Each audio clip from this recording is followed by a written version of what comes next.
Yes, we have the three arms of government. You have the judiciary, you have the executive, you have the parliament, both the National Assembly and Senate, who are supposed to be checking the excesses of the executive. In the county governments, the assembly, the county assembly is supposed to be checking the excesses of the executive. But having said that, the architecture of our constitution is such that there's a ruling coalition.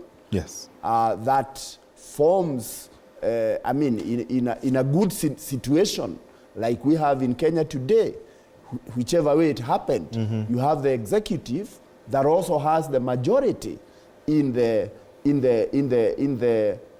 parliament, to which extent that executive can be able to have a very collaborative approach to push the agenda they want, the legislature they want, using that majority.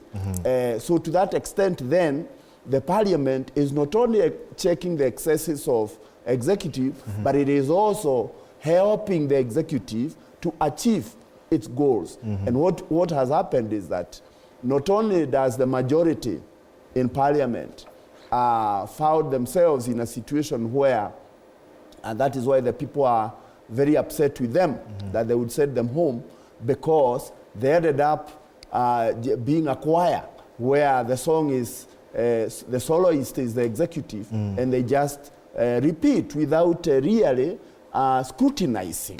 And in that way, instead of helping the executive, they have failed the executive, and they have failed the people, because some of the bills, like now we are in this conversation about social health authority and the SHIF. Just the other day we see them being educated, and yet they are the ones who pass the law. And you actually get to a point and wonder, and this is what people are wondering. So what did you pass? Why didn't you ask for those questions? So that in the end, we have social health that ought to have helped the people, but it is still requiring some work as we go through, which the parliament would have helped to tell the executive, you come up with a good bill, you've come up with a good idea, can we improve it this way? But instead, they just said, yes, yes. And to that extent, the people see the current parliament as not having played its role. Its role to speak for the people. Okay. Isn't it true? Although we are saying democracy, somebody saying democracy is not at stake.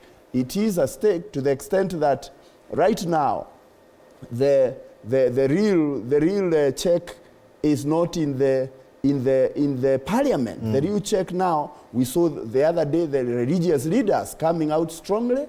We have seen the civil society coming out strongly and offering what one would consider to be a reasonable, positive critique, which is helpful. We would like a scenario where in future we have a parliament.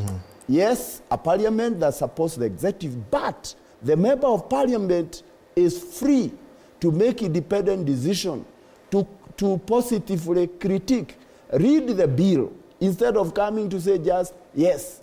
So